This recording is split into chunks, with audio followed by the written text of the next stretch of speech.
With the Nazis defeated, the Allied forces wasted no time locating and appropriating the leading scientific minds of Hitler's Germany. One scientist was so important to America's post-war plans, he was secretly transported through the Pacific theater to avoid detection. When the plane carrying the scientist and a squad of commandos goes missing over the ocean, a rescue operation is quickly formed. After 2 years of distinguished combat in every theater of war, 4 remarkable men are called up to bring the scientist back or die trying. They are the losers, a unique group of servicemen attached to the OSS. This is Comic Geek Speak, episode 1765, Book of the Month Club, DC, The New Frontier.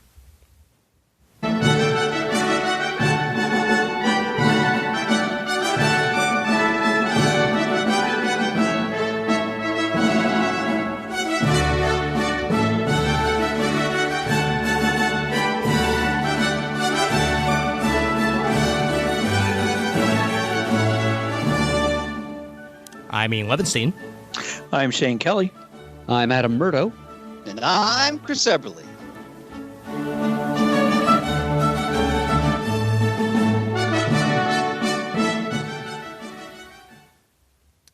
Ah, how sweet it is. Welcome, I feel like one I should and be all. dressed up.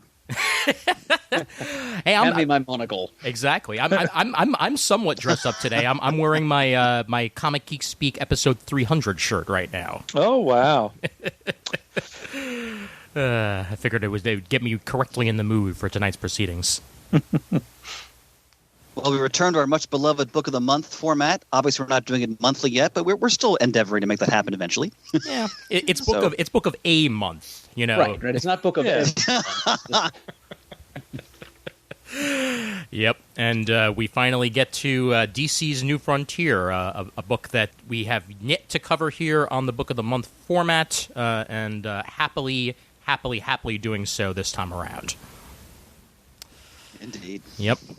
Now, I have in front of me, if I had my camera on, you'd be able to see it, but I have in front of me the absolutely ginormous DC New Frontier Absolute Edition, which is, heavy enough to kill a small dog if you dropped it on top of it. Yes, it is. And it's, in my opinion, now that I've done it, the only way to read this book. It is just stupendous.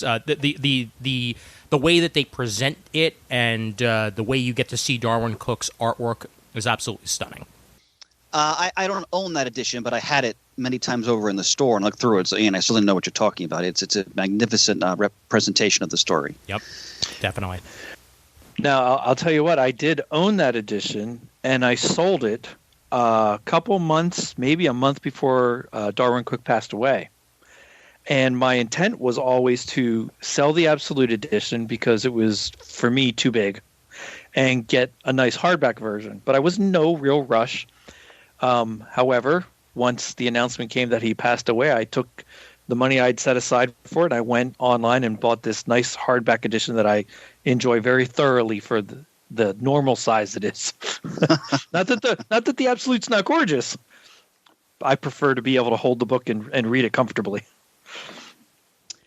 And I, of course, have the individual issues, which, by twist of serendipity and synchronicity, happen to bubble up to the top of my to-be-read pile just around the same time, about 6 months ago, when we first decided this would be a Book of the Month Club selection. So it worked out well for me.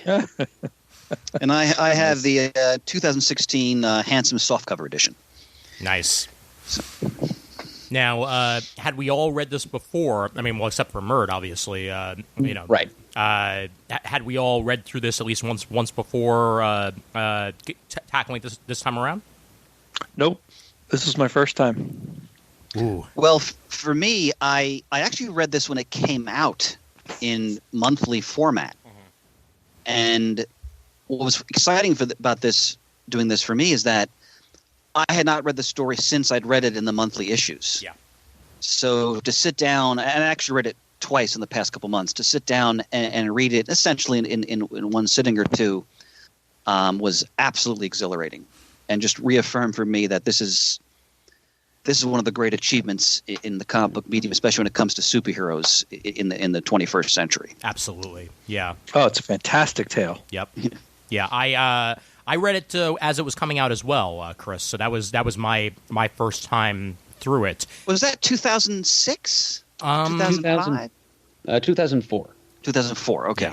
Yeah, because I remember that it was the 15th anniversary of the title, right around the time that we decided to tackle it. And I had read it through all the way, including the special, back then. And even though I've had this on my shelf for forever, I only really paged through it. Like, I never really sat down and reread it, just because I freaking loved it. But it's the same thing that Shane says. To take that thing off the shelf and hold it in your lap is a freaking behemoth. And I never really had the opportunity to do so. And now that I basically did it as homework, I'm very glad that I did, because it just reminds me just how freaking perfect this title is and how deep it is as well. Because I'd completely forgotten about a lot of the subplots in this, like the racial undertones and whatnot. Reminds me almost accidentally in some of the undertones of the Watchmen television series that just aired on I had a HBO. feeling I'm not surprised you brought that up. Yeah. And two comments to piggyback on that, Ian. One, I also rewatched the animated version recently as well, which is fun, but it only scratches the surface of this story. Oh yeah. And all the fundamental subplots you're talking about, they're not really present in the animated version. Definitely. But those subplots are really what, to me, makes this such a monumental achievement. Yep. Because, I mean, Cooke, he just digs into the very fiber of this era, and he captures so many aspects of life in that time, as you mentioned, racially, politically, and he interweaves it with, of course, these superheroes. But I mean, reading this again, and again reading it twice, and I was just grinning ear to ear at all the ways he just captured an era in the United States history, for good and for ill. This is, and when you think about, how old was he when he died? Does anybody know? 50-something, 53 maybe? Yeah, okay. he was pretty young. I know that. I'm I mean, double check. So much more this guy could have done. I mean, oh yeah, this is, God. I mean, I read this and I'm like, do I even want to read any new comics anymore that are superhero comics? Because none of them are as good as this. Yeah. I mean, this is and there's nothing that he did that I didn't love. I mean, I loved when he got a hold of the spirit and tackled that for a little while. Fantastic. His what's the books from? The Parker novels. That's it. Parker novels. Tremendous. Yeah, they're fantastic. I mean, his art and storytelling is just top notch. Yep. He was 1 year older than the magic number, by the way. He was 53. Ah. Yeah. Okay. Did he die of cancer? I believe so. I'm checking the death right now. Yeah, it was an aggressive. Yeah, his decline was pretty quick, from what I remember. Yeah. Mm-hmm. Yep, it was an aggressive form of cancer, unfortunately. Okay, well, what a loss, but also what a legacy. If he had just done this alone, as Shane mentioned, he did other tremendous work. If he had just done this, his impact on comics would be indelible. I mean, yeah. Wow. Well, and going back to what you said though, Chris, about the movie, because I did rewatch that as well. I don't know if anybody else here got a chance to, but I realized just how much calling the movie Justice League New Frontier instead of DC's New Frontier changes the story. Oh, absolutely. Because that's what that movie is. It's about the forming of the Justice League, which is fine. Yeah. That's a great story to tell. It's just in the process you lose the entire scope of the DC universe that's embedded within the larger piece. Sure, and unless they were planning on doing like a mini series, there was no way they were going to capture. I mean, the stuff in here, like about the challenges of the unknown, is so gripping, and it's such an intrinsic part of the story. The things with Faraday. I mean, I remember when I first came out reading the opening story with the losers, and Ian did that dramatic, wonderful narrative there in the beginning of the episode. that floored me because, spoilers, by the way, to all the listeners. I mean, not only does he kill them all, but I mean, brutally.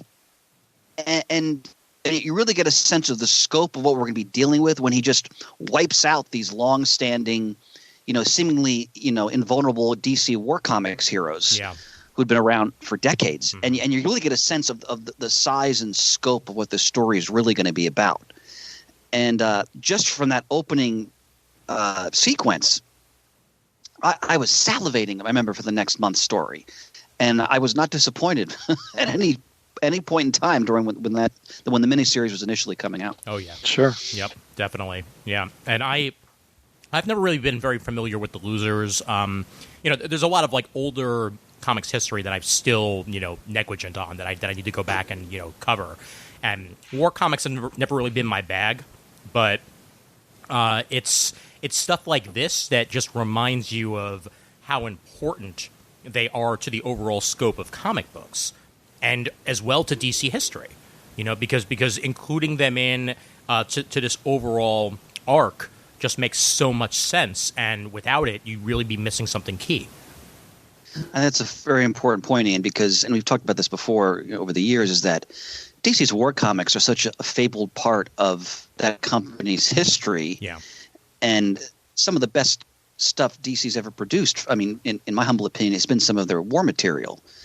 And again, Cooke just tips his hat to every nook and cranny, every corner of DC's history as it emerges into the emergence of the Silver Age, essentially. Yeah. And the research he must have done, not only on the comics, but also on the history, and how he interweaves McCarthyism with the Justice Society and all these different aspects. It's just an incredible achievement in storytelling. There's so many, as we move along, there's so many little moments I just want to comment on that are just so delicious and spot on from a reader's perspective. Now, was the retirement of the Justice Society handled this way before James Robinson's Golden Age, or was that something that was introduced there? I think it actually stems back to the revival in the 70s. Got it. How the Justice Society was brought up before Senator O'Fallon's House Un-American Activities Committee, and chose to go into retirement for a decade or two. Got it. Yeah. So, Murd, that was discussed in the 70s. I wasn't sure about that. Mm-hmm. Okay. Yep. Actually, Cooke, speaking of all the research he did, he didn't just read old 50s and 60s comics to prepare for this. He also looked into other work that was done with them in the decades in between the actual Silver Age and when he was writing. So that there's some takes from the 70s and 80s worked into what he's done here. So he cast a very wide net, and he wove a beautiful, far-reaching tapestry of this particular period of comics and real-world history. Now, one of the things that the Absolute Edition includes at the beginning, and I'm not sure if it's included in the trades as well, is basically a introduction by Paul Levitz. And while I won't read all of it, I do appreciate the way that it opens up. It's in the soft cover too. It is good, and my hardcover. Excellent, good. I'm glad they did, because it's an excellent text piece. Yes, it is. To start it off, and he basically says that heroes walked the earth then. It was a simpler time, and every child of my generation knew their names. We laboriously made models out of plastic and as yet unmaligned glue, building their craft. We had their pictures on our bedroom walls. It was the moment when man broke the bounds of our eternal home on this world and soared through sky and space like gods. From the flight of the X-15 on, the impossible became real. Damn. Yeah. And that's what Cooke captures so magnificently throughout the story. I mean, it's kind of hard to imagine as Americans now, because we're living in such a, putting it even aside COVID right now, we're living in such a politically polarized era, and have been really for quite some time, even before the Trump era, and I would argue anyway. And when you think about the Kennedy era, and whether you were a fan of Kennedy or not, the American people's attitude towards the president and towards speeches the president would make is very different than what we're accustomed to today. Yeah. And like when you think about when Kennedy's assassinated, not long after the events captured the end of the story, the country's reaction was basically united in a sense of grief. Yeah. Which you're not going to have that same reaction today about any politician, for the most part. I think what is one of the best achievements of this story is, and like when he uses Kennedy's speech at the end, the famous New Frontier speech, how he interweaves just the awe that Levitz is talking about in the introduction. Of course, he's talking about the astronauts and the test pilots, but to assign that to these superheroes, and then to have that with Kennedy's speech, it's very poignant. There's a great pathos there, because there was this moment, and yes, aspects of it obviously were illusory when you actually get to the nitty-gritty of policy. But putting that aside, it's tapping into a feeling that was at least in one sense was there. It's gone, right? Like whether it's in the world of our country itself, the history, the policies, but also in the comics too. Like that Silver Age sheen, that feel, eventually it just faded away into something else. And I just to capture that moment as he does so masterfully. Yeah. It's there are very few creators I can think of who could achieve something like this. This is to read this again after so many years was. And Ian, was your idea to do this book? Yes, it was. Yeah. Okay, I want to thank you, because I'd almost forgotten just what a special piece of work this is. Yeah. Yeah, and you're welcome, because honestly, so had I in some ways. Just how spanning this is, and including in things like Adam Strange and what have you. Like it's universe scoping, and I love it for that way. And really, like, I don't think this is ever really going to be matched in some ways. And by the way, I totally forgot that there's great annotations in the back of my edition, which I'm sure you guys have as well. Mm-hmm. Yep. Yeah, and there's tons of them too. I mean, yeah. Mm-hmm. I mean, really, like, I mean, Murd, you'd be salivating over the annotations. I do get the sense I'm missing out just now. And there's dedications to all the creators that came before Cooke, that the stories he's working from. Okay, that I do have. That's on the inside back cover of each individual issue. Excellent. Okay. Good. And then they kind of sum that up with all of them in the annotated section.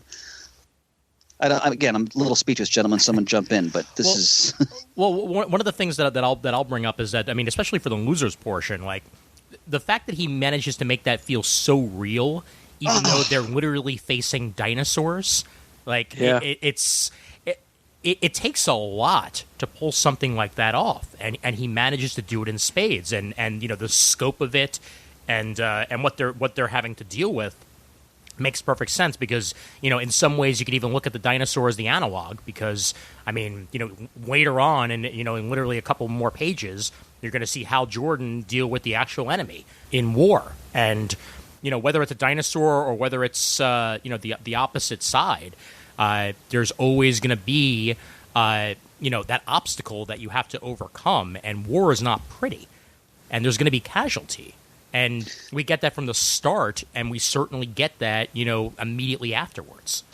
Well, Ian, especially the way Gunner dies, crushed by the T-Rex's tail. Yeah. And, you can see his body's like, it's like he's a paper doll, like a rag doll. And then he just dies very quickly in complete agony. It gives you a sense of the scope. And then, like you said, the scene between Hal Jordan and the Chinese or North Korean soldier, like war comics of the past, and part of it's because of the comics code. I mean, the DC stuff was fairly graphic, but again, they had to sanitize it to some degree.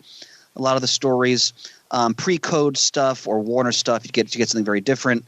But Cooke is freed from that. So, like the struggle between Hal Jordan and the communist soldier is very sordid. I mean, very graphic, and you feel just his desperation because he doesn't want to take the guy's life. And the scene where he's leaving the helicopter, he's like saying in Korean, it's over, it's over. And then the classic DC phrase you saw at the end of every DC war comic, or a lot of them, especially during the Vietnam era, was "Make War No More." So even that tip of the hat to that great moment of DC Comics. By the way, and I mean this as a compliment because again, it's the nuance. I've never found Lois Lane a more hateful character than in this story. We'll get to when later on when she's acting like a right-wing reactionary, basically. But I actually find her completely antipathetic through much of the story, which is I'm not saying that as a bad thing. I just again, it's nuance. It's interesting. Yeah, because she's portrayed in a way that I really don't like her.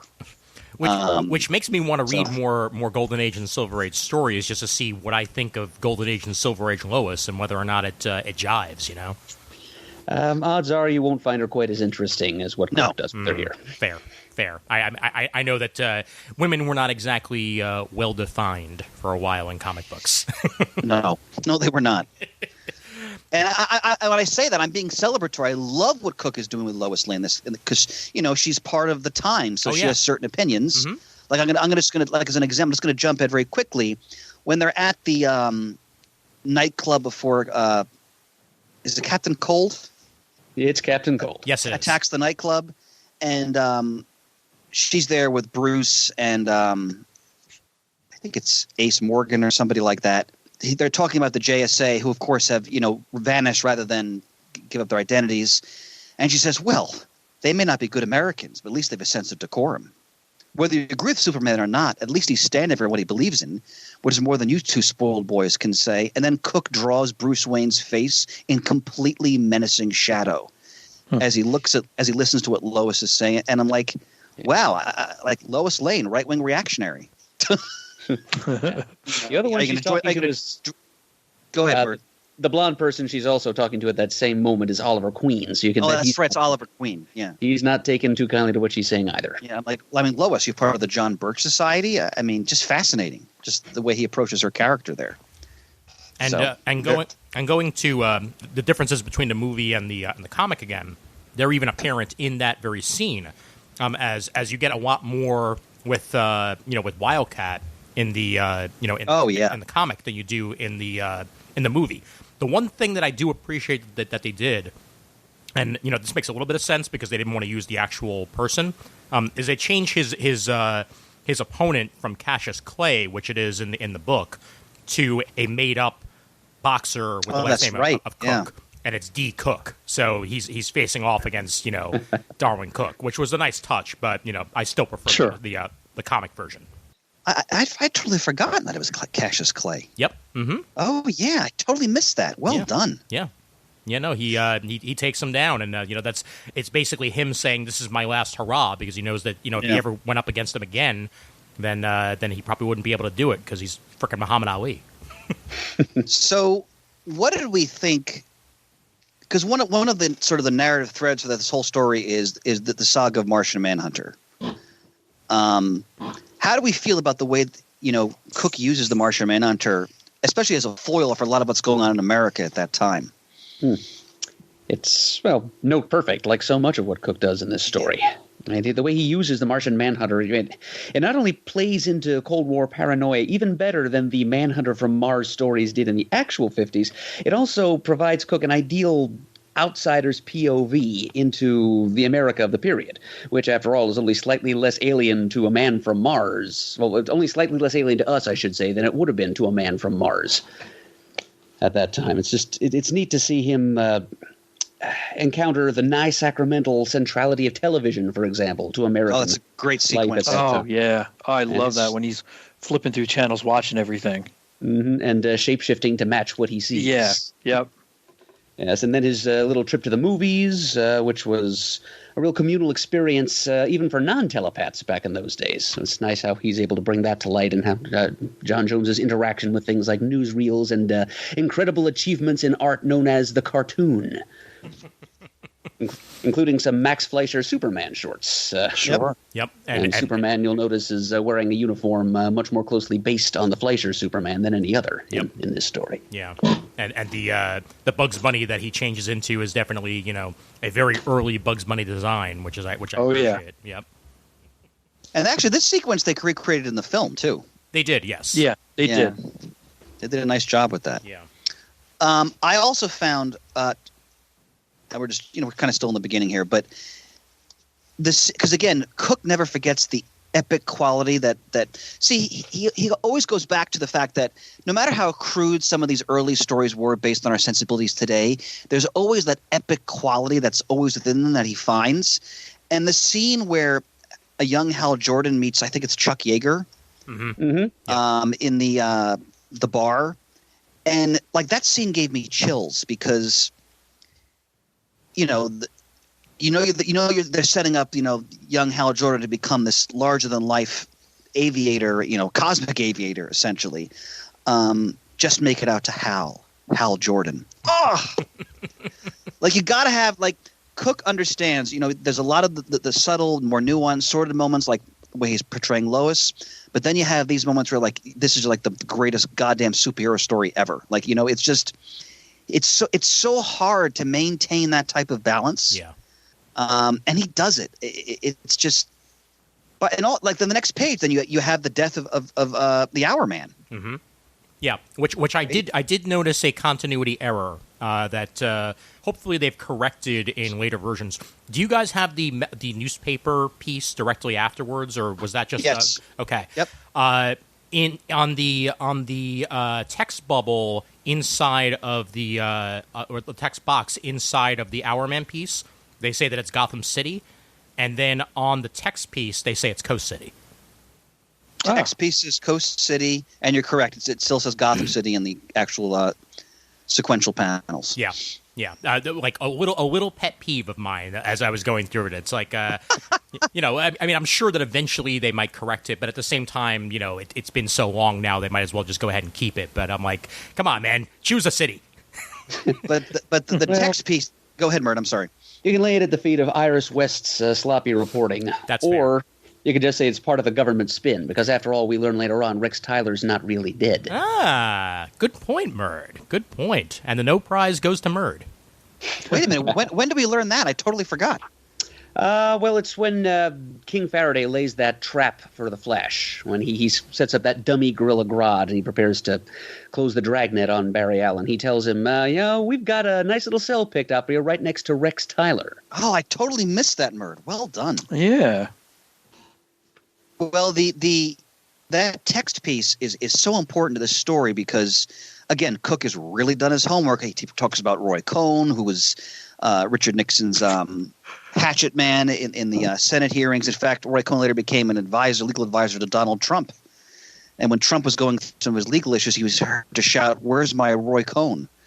And he brings in Richard Nixon, who made his early political name as a communist witch hunter in the House of Representatives, with Alger Hiss and all that stuff. And then you bring in McCarthy, interweaves the JSA into it. Yeah. And then, of course, one of the classic, linchpins of DC history, the tension between Superman and Batman, right? But again, they explain here that we know from behind the scenes that actually they are still allies to a degree. Yeah. And that Clark essentially, basically, they created this scenario where it seemed that Batman escaped. Right? Yeah. Yeah. Yeah. Well, and I think one of the smartest things that Darwyn did here is let's focus on the tension between Batman and Superman, and more on the tension between Wonder Woman and Superman. Yes.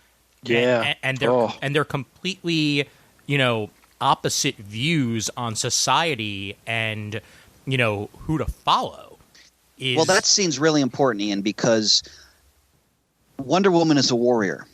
Yeah. And that's often been downplayed throughout her publishing history. Although when she who was the next she snapped Shane, that character, Max Lord. Yeah. So and that was when Rucka was doing some of her writing, and they started to reemphasize that Wonder Woman will kill because Wonder Woman is a warrior.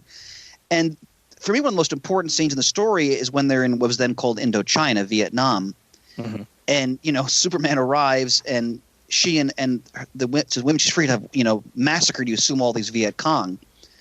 And their debate is fantastic.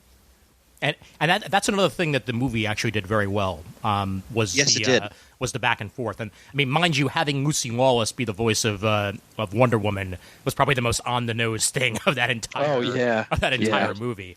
Having the warrior princess literally be the warrior princess, that was an excellent touch. But Yeah, no, I completely love every little bit here, and even going back, since you mentioned Batman, the reasoning as to why Batman changes his costume is so perfect, because the times have changed, and he literally experienced, in his first meeting with John Jones in in his civilian detective attire, where the fact that Batman scares the child that he's trying to save, immediately that's like, okay, so clearly Batman needs to change, because, and apparently an impact of why he got Robin as a sidekick too. Yeah. Yep. It's an excellent touch.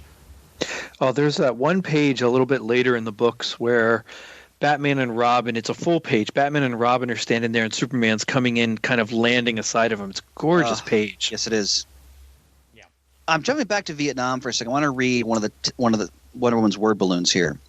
First, Superman says, but to allow cold-blooded murder and then to celebrate, you're supposed to set an example, he's shouting at her. And she says, what, hand them a smile and a box of flags? Their families, their mates, their children murdered before their eyes. This is civil war, which you often forget, which is what Vietnam ultimately really was about. I've given them their freedom and a chance for justice. The American way. And she puts, pokes her finger into Clark's chest. But when you think about what actually happened in Vietnam, and the tragedy and the horror and the sheer carnage of that conflict, and what befell both North and South Vietnam. So when he uses that phrase, when Cooke uses that phrase, the American way, he's using that in such a powerful and loaded way. I mean, this scene is really harsh, and I mean that in the best possible way, because if you're approaching it with in a particularly discerning way, it makes you start to question, well, is Diana right? Is Clark right? Are they both wrong? What are we doing? I mean, it's – and then when you think about the real questions that occurred as we deepened our involvement in the Vietnam conflict, because there were really multiple Vietnam wars. Ours was basically the last one. But this scene is really well written. And one of the great aspects of the story is that, Superman goes through this journey in the story as well, where he's trying to find his place. Is he the government stooge? Does he stand for something that transcends, nations and flags and boundaries? This is wow. and I mean, again, I hate to keep making the Watchmen comparison. Go for it. But it made even more sense to me why DC Comics went to Darwyn Cooke to do the before Watchmen stuff after reading this. Because absolutely. Because so much of the tension between politics and superheroes, whose side are you on? What will we do as a new generation is beginning? Just jives so perfectly with the undertones of what was going on in Watchmen that there's a reason why both books are classics. And that's definitely painted here in New Frontier, is that, he basically pulls it off just as well, and in some ways even better. Yeah, well, that's an excellent point, Ian, and it's seamless. Yeah. And even again, the way he honors the history, John's partner is Slam Bradley, right? Yeah. Oh, yeah. Who Murd, isn't Slam Bradley one of the first published DC characters? Yes, pretty nearly the very first. It was an early Siegel and Schuster creation, I believe. Yeah, so no stone is left unturned here. Yeah. No. Mind you, Slam Bradley is also the character where they've solicited 4 times his early adventures, and considering how racist and xenophobic a lot of it is, it has gotten canceled 4 times. Well, if you want to see great Slam Bradley in the modern sense, go to the Brubaker Catwoman series. Yes. Which Cooke was involved in some of the early issues of that. Oh, yeah. I mean, Slam Bradley plays a major role in that series. That's a classic I forgot about that. Yeah. Yeah. Yeah, definitely. And just even what Slam refers to John as, he can see he seems like one of those characters straight out of a movie, and it's because he literally created his image from television and from movies, so clearly he's going to come off as a cheeseball. Yep. which is a great touch. Yep. Yeah. What do we think of the portrayal of Barry Allen? I love it. And I've said on this show before, I've said tons of times before, Wally is my Flash, but if Barry was more like this on a regular basis, or at least he was, if he was more like this from what I was reading growing up, then I'd probably be more of a Barry guy, because nobody, and I mean nobody, pulls off Speed the way Darwyn Cooke pulls off Speed. Mm-hmm. Just the colors and the effects and the swoop of it all, it's masterful. Like it's absolutely perfect. I love it. Peering down at my very dense notes for this this episode. Barry is now for the most part.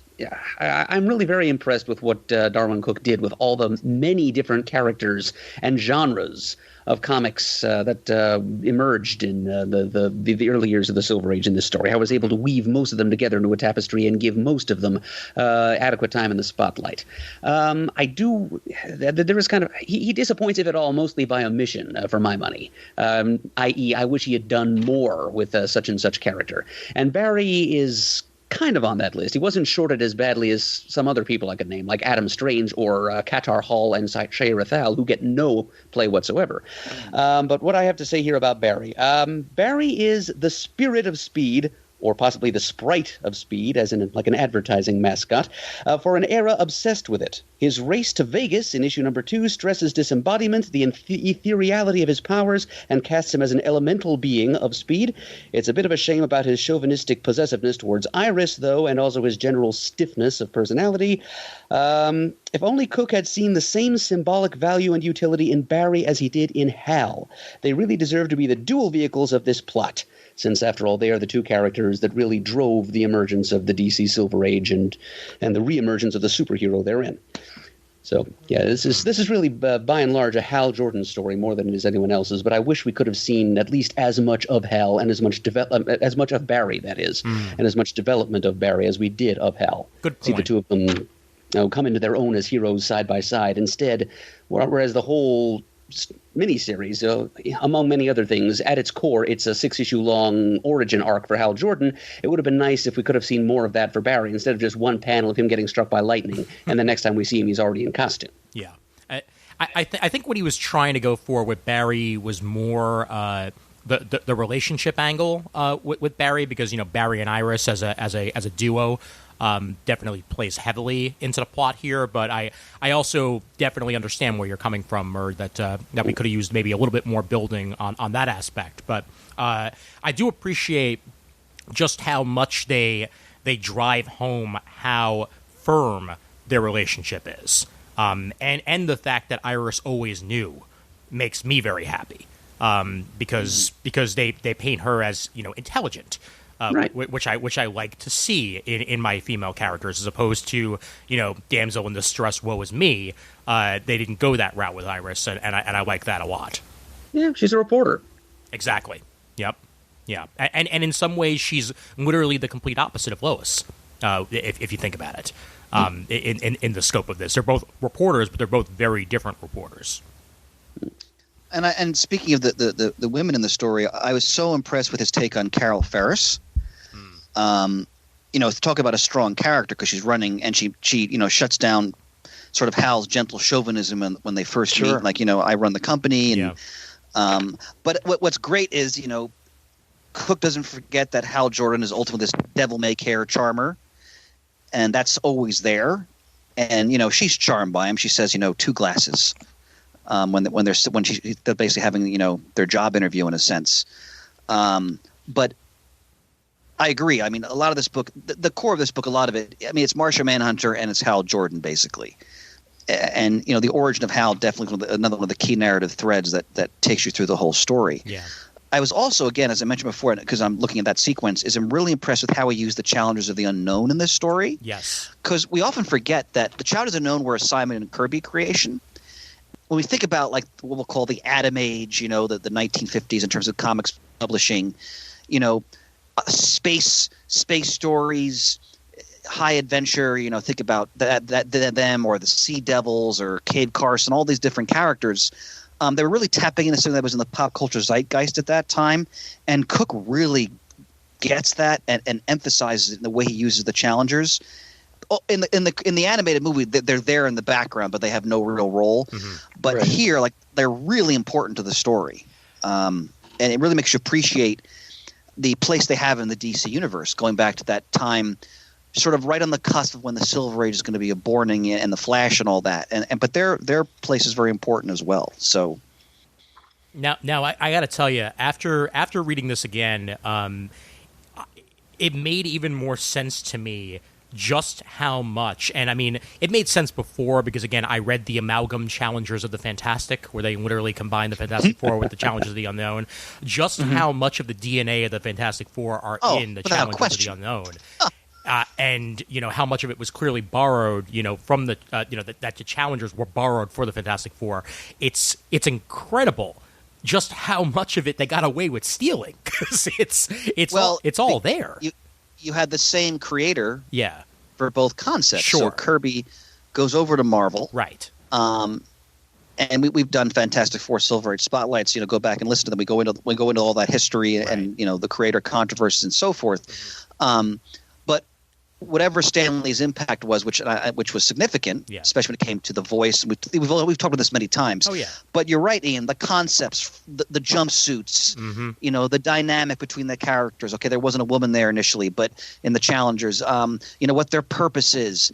I mean, clearly that Kirby took those ideas when he co-created. Oh yeah, the FF. Definitely. So and again. When we get to the classic Mark Waid FF, and he refers to the FF as Imaginauts. Yeah. That all goes back to Challengers. Like that, when you think about what was going on in movies and television and sci-fi in the in the 1950s, the Challengers were just perfectly encapsulated that whole feeling. Oh yeah, and they also encapsulated the the Daredevil craze of the time as well. The always chasing the next adventure. And trying to outdo yourself every single time you're out there. I mean, that's 100% what the Challengers were up to. By the way, the other thing, because I'm looking in that kind of the general area where we are now, the other part of the story that really struck me was how he used Rick Flag, a character who, and they go into the Suicide Squad and all of that, but, they really talk about how haunted he is by all the experienced, both in the war and then on that island with the dinosaurs. And we'll get to it, but his death scene is one of the most powerful moments in this whole book. Yeah.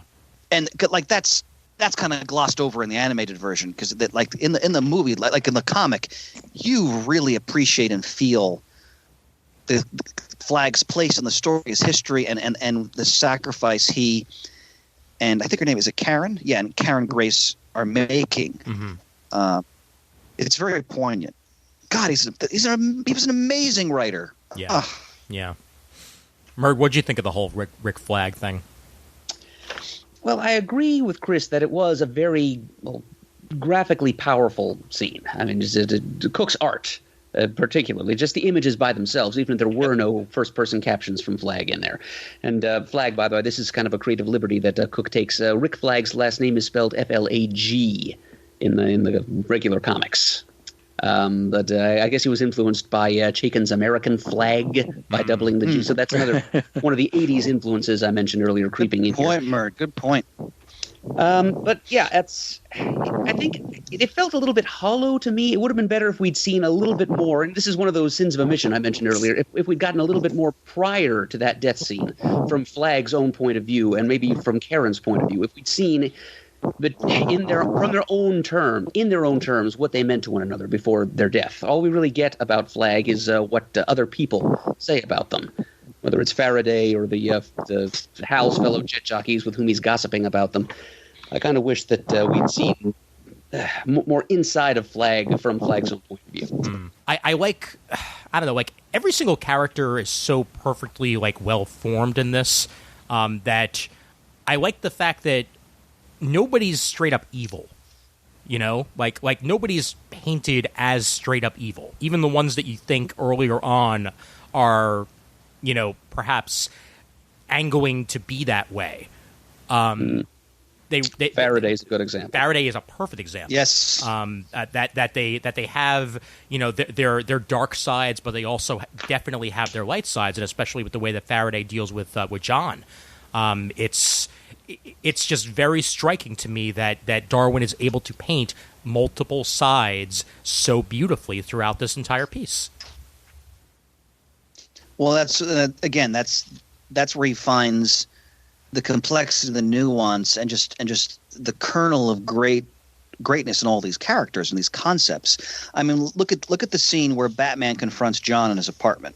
Mm-hmm. With you, all I need is a penny for a book of matches.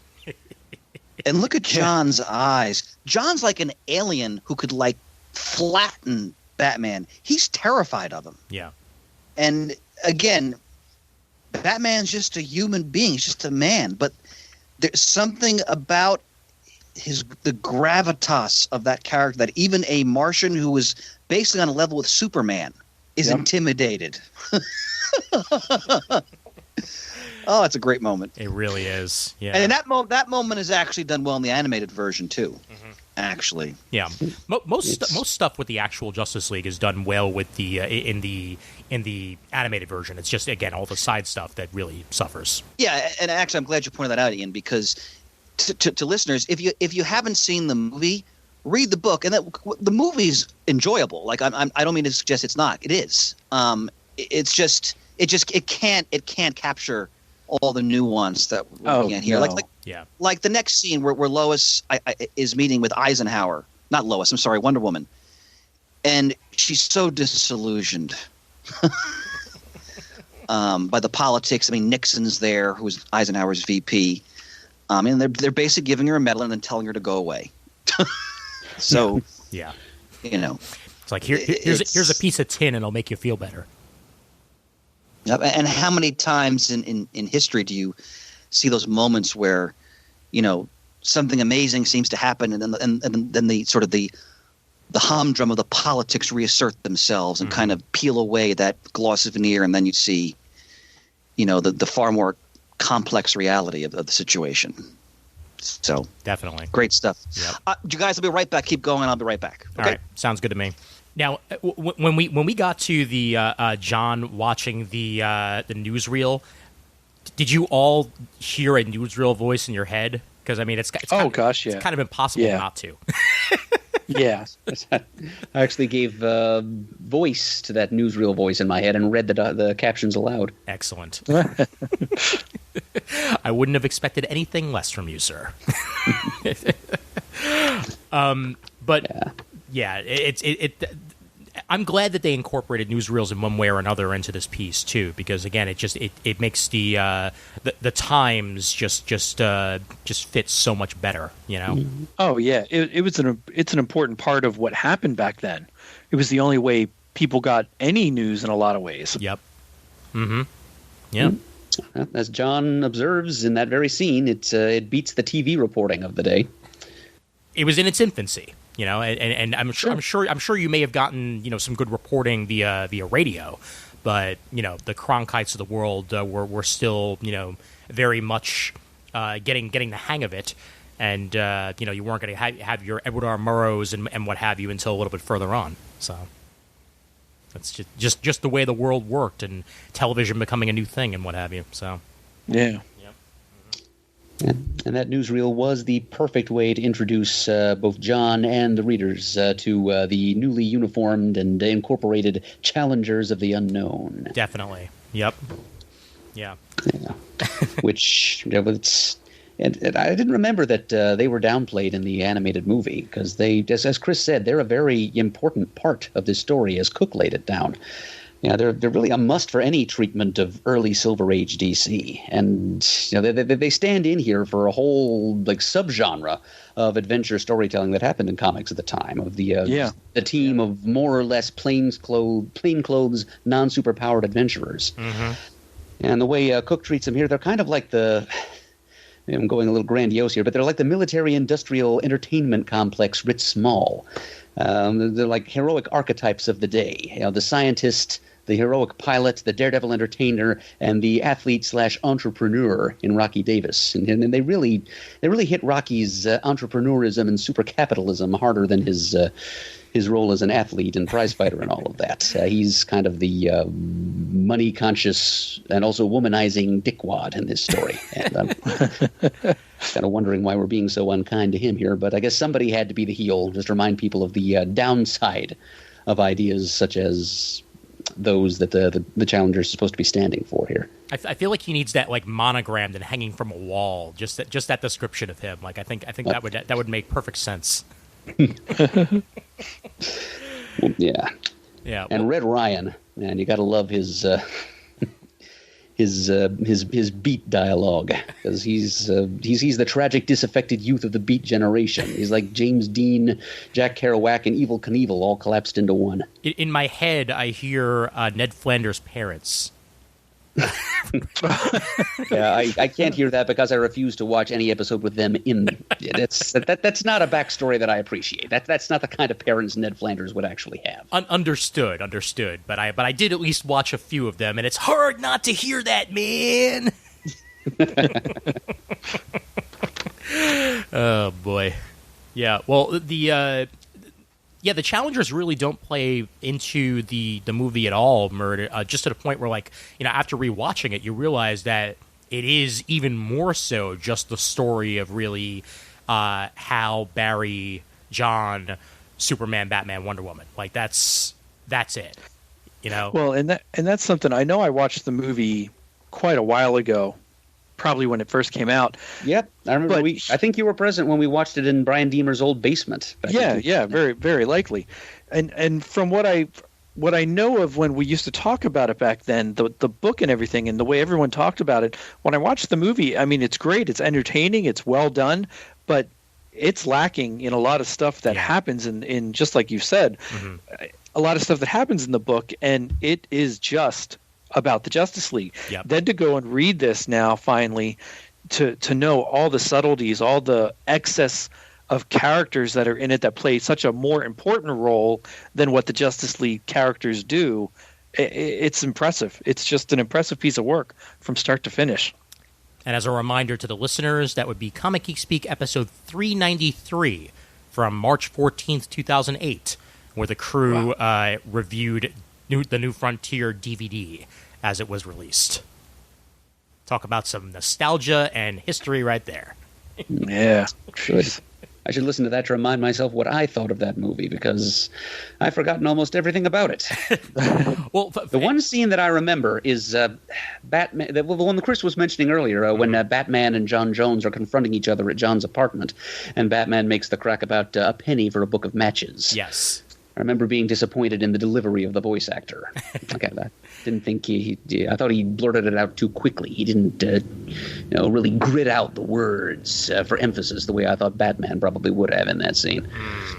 Yeah. So I enjoyed letting that dialogue play out in my mind's theater as I read the comic much more than I enjoyed actually watching that scene. That much I know for sure. Sure. I think that was Jeremy Sisto who voiced Batman in the New Frontier movie, and I remember Neil Patrick Harris was the voice of Barry Allen. Huh. Yep. And Carol Ferris was Brooke Shields. Brooke Shields. Cutiekins, I have returned. I forgot about that. Yeah, the voice cast is stellar, honestly. Like, even just looking at it, like Kyle MacLachlan was the voice of Superman. Yep, that I remember. Miguel Ferrer was Martian Manhunter. Just two Twin Peaks alumnus in the movie. Exactly. Phil Morris was King Faraday. They had Joe Mantegna in there. David Boreanaz is Hal Jordan. Yep. Just overall, the voice cast was the best part of it. And just, again, funny enough that almost 12 years to the day, you guys recorded the New Frontier DVD review, because that's March 14th, and here we are sitting at wow. at the near end of March. Cut. Wow. So go figure on that one. Yeah. Do you have the episode number for that? I said it while you were gone. It's episode 393. Oh, wow. Time flies, friends. Time flies. But it's good. It's good that it's flying with friends in tow. Yeah. So did you guys talk about the Kubert tribute page? No, we haven't gotten to it yet. Oh, the Viking Prince sequence. Yeah. Choice. One of many worthy tributes, and I'm glad he was able to slip yet one more early Silver Age character in there. Yeah, and I love the shading on those scenes as well. Sort of like the newsprint-esque colors, along with the shading, is just absolutely beautiful. No, he I mean, Joe Kubert was one of the icons of the industry, and he studied his work, and he recreated, a Viking Prince sequence that definitely has the Kubert feel. It's amazing. Yep. What do you guys think of the very, very, very time appropriate Martian spaceship that they're going to try to get to Mars? Like that's straight out of a frickin' serial right there. Oh yeah, that's straight out of 50 sci-fi movies, man. Absolutely. Or it belongs on a pulp magazine cover. Yeah. Yep. Couple fantastic. of several notable period influences on which Cooke draws very heavily in the production of this thing. I wonder if they had a space modulator. Oh no. Well, back to the old drawing board. Oh man. And and a couple of pages later, the Motorama, just the backgrounds in this, like as much as anything that works so well in the overall piece, just even the background art it's hard not to stare at it and be like, damn, it's perfect. Yep. Well, the Motorama is great. The Vegas Lounge sequence is great. Yep. He's really he's luxuriating in that late 50s aesthetic, and I'm grooving on it hard right along with him. Oh yeah. All right. Professor Murdo used the term groovin', always a key moment for me. Worked it in just for you, Chris. Thanks, bro. Yeah, having read this twice in the past few months, because we behind the curtain, we planned to record a couple times before we actually made it happen. You're right. I mean, as you go through the book, every panel is a bounty. Like there's so much going on. Yeah, and it's a feast. not in a cluttered way where it's diluting the story. It all serves the story, the atmosphere, the whole tone of it. I mean, it's. But like, for example, I'm looking at in my soft cover, it's page 222, when they're interrogating the guy who I think he's one of the people who's been infected by the Center, and it's like a Peter Lorre character basically. So well done. For God's sakes, I promise I won't say a thing. I know Squealer, Dr. Jones. You know that. Another thing that I noticed, and again, I promise not to just do comparisons back and forth between movie and book here, but I'd forgotten just how much they'd taken the Challengers out of the movie, because Superman saves Hal Jordan from the Martian craft, not the Challengers. Yeah, not the Challengers. Yeah. Yeah. So that was also like a major I'd completely forgotten about that change. So go figure. Did you guys talk about while I was gone the incredibly powerful sequence with John Henry and then with the Edward R. Murrow sequence after that in black and white? Not yet, but we're getting there. And now's as good a time as any, sir, because this to me, and the John Henry segments in general, are such a change of pace, but such a welcome change of pace that just adds so much of an extra layer to the entire presentation. That I compared it to the Watchmen TV show for what they displayed there. This just paints that extra. I don't know. It's just in general, it makes the times, resonate, and that this was what was happening in the world then, and it was even happening with your costume superheroes. So, or at least those who were trying to make a difference in one way or another. Well, and also what's important, Ian, well said, is that Cooke is not getting sucked into like the glossy aspects of the time. Yes. He's also reminding us of what was going on in our country when it came to the treatment of minorities, specifically in this case African Americans, and segregation, and how thoroughly racist the United States was as a society. Yeah. And when the little girl sells him out at the end, it's devastating. And then I think this is supposed to be Edward R. Murrow. It definitely is. I had the same thought, Chris. Yeah. It's supposed to be Edward R. Murrow. I went to Edward R. Murrow High School, and that's that here in Brooklyn, and I saw many a picture of Edward R. Murrow and many a movie of Edward R. Murrow during my time there. So it definitely had. The film Good Night and Good Luck, which I highly recommend. Great movie. Which is all about Murrow taking on, through his television show, the demagoguery of McCarthyism and Senator McCarthy in particular. I'm sure Cooke is a student of that because he really captures Murrow, just the way, the cigarette, the way he talked, the way he carried himself, sort of the moral righteousness of a lot of his reporting. And he's taking on a topic that many Americans at the time would not have been receptive to, actually. Like that, Good Night and Good Luck. That's a movie. That's a tremendous film. It's excellent. Yeah. One of my favorite Clooney's. Yeah. Yeah. I mean, to the listeners, if you've enjoyed this story and you're interested in this period, definitely see that film. Yeah. It's really well done. And then it'll be even further impossible for you to read those pages in anything but Edward R. Murrow's voice. Yeah. Yeah. That scene's visually and dialogue-wise just a perfect reproduction of 50s conscientious telejournalism, right down, as Chris said, the way Murrow was carrying himself, his body language, the cigarette smoke and everything, and just the set designs, those strange geometric shapes in the background. It's just the way something like this would have been set up at the time. Mm-hmm. It may not be a newsreel, but it's great for the period. And we have to remember as well that this is a time where obviously most homes had televisions by this point. I mean, it was a new technology that was totally transforming American life, but news shows were still like events. Like, it wasn't like, I mean, think about now with we're dealing with COVID.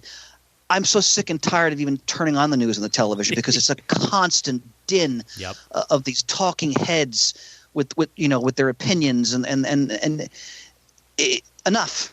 Reporting every little nitty-gritty thing. So you kind of, in a sense, you kind of lose a grasp on the bigger picture because you're constantly being hit over the head with, this little incident and that one. And you tend to lose context. At least that's the way I tend to see 24-hour news today. And it's not what do I want to say? It's very sensationalistic. It's not it's not factual. It's conflicting reports at times from the same people, and then an hour later, those opposite people change their opinions to be still opposite, but it completely confusing at times. Yeah. Borders on fear-mongering sometimes. Exactly. Yeah. And then when you look back to this type of broadcast journalism, and you think about millions and millions of people are watching this one person, they're watching Cronkite or whoever. It's just.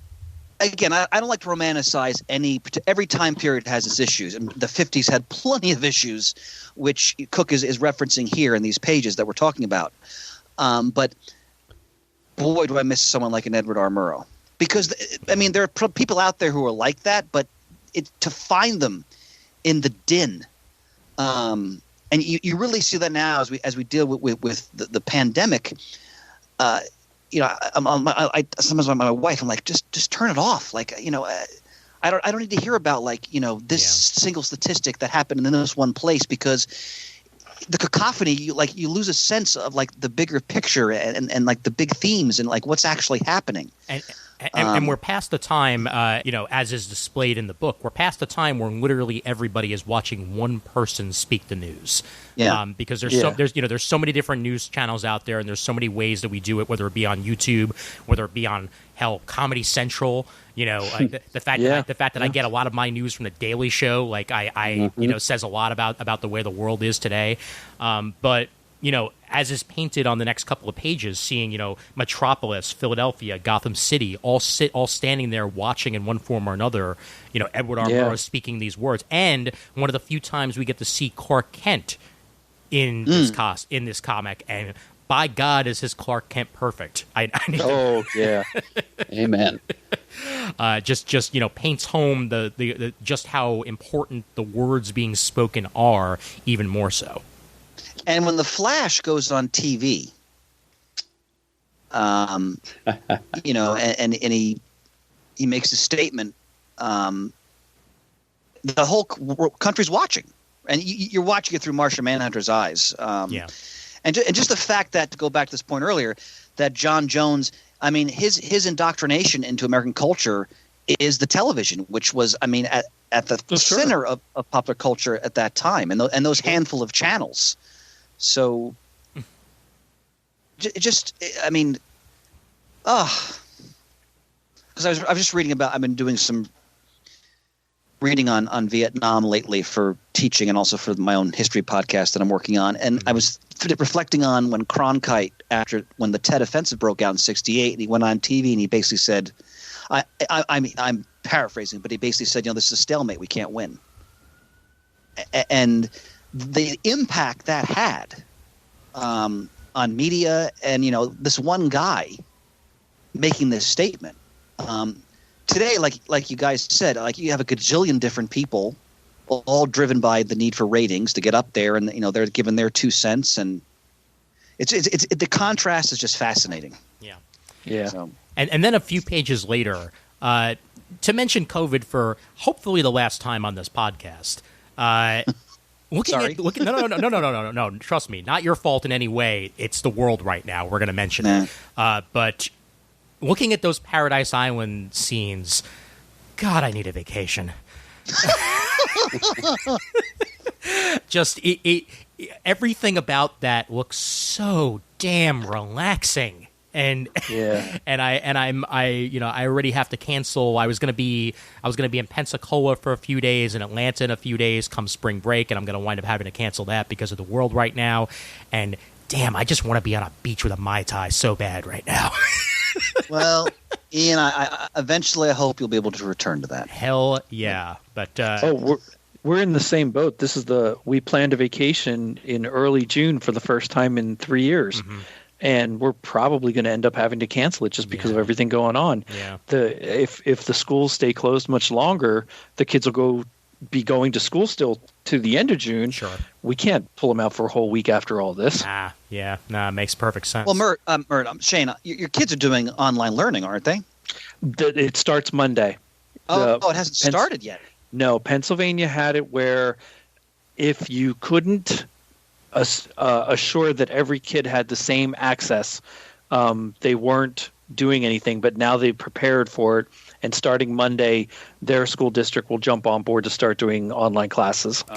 Got it. Yeah, well, at least you can stare at Wonder Woman having a good time on the beach. Oh yeah. Paradise Island indeed looks like a paradise when painted by Darwyn Cooke. Yeah. To go back to one of Murd's earlier points, I'm looking at the way they use Adam Strange in the story.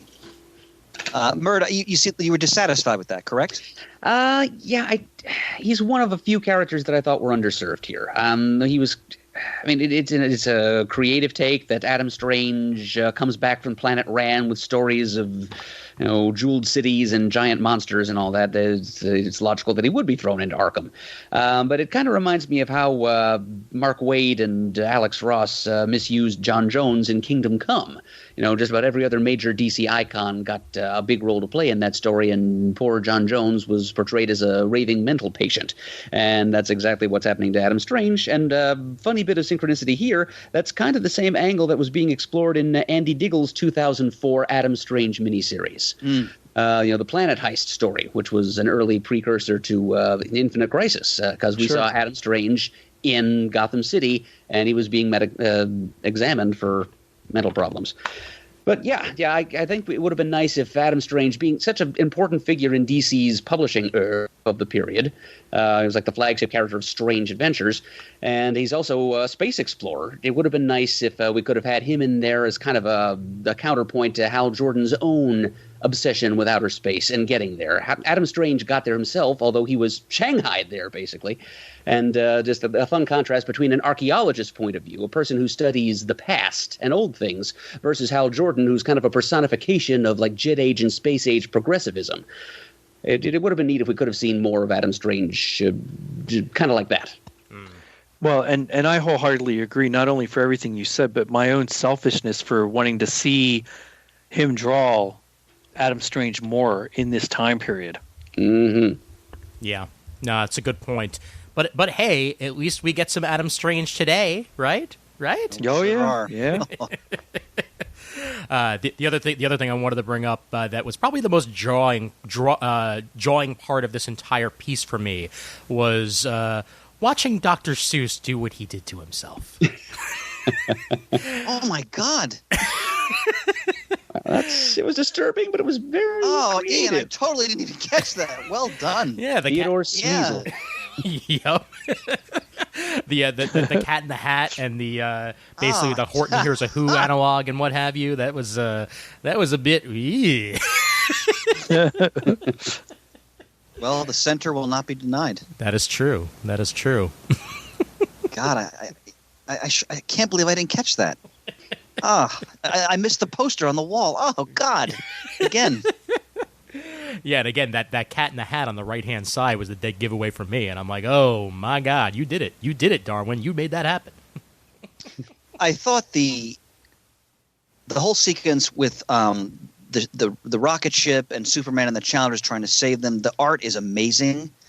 The sequential storytelling, as Murd mentioned, in that whole part of the saga is just breathtaking.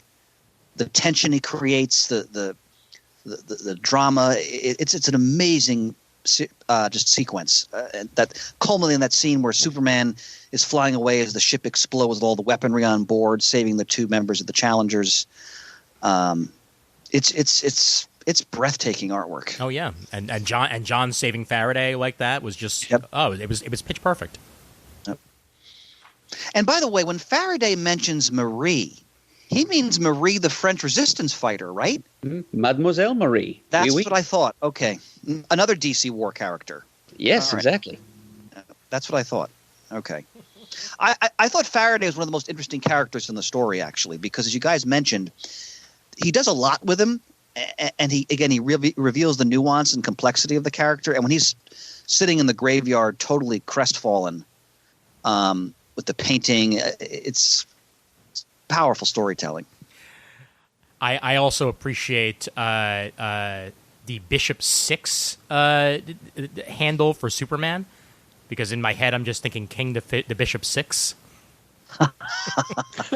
King Faraday. It makes perfect sense. Sure.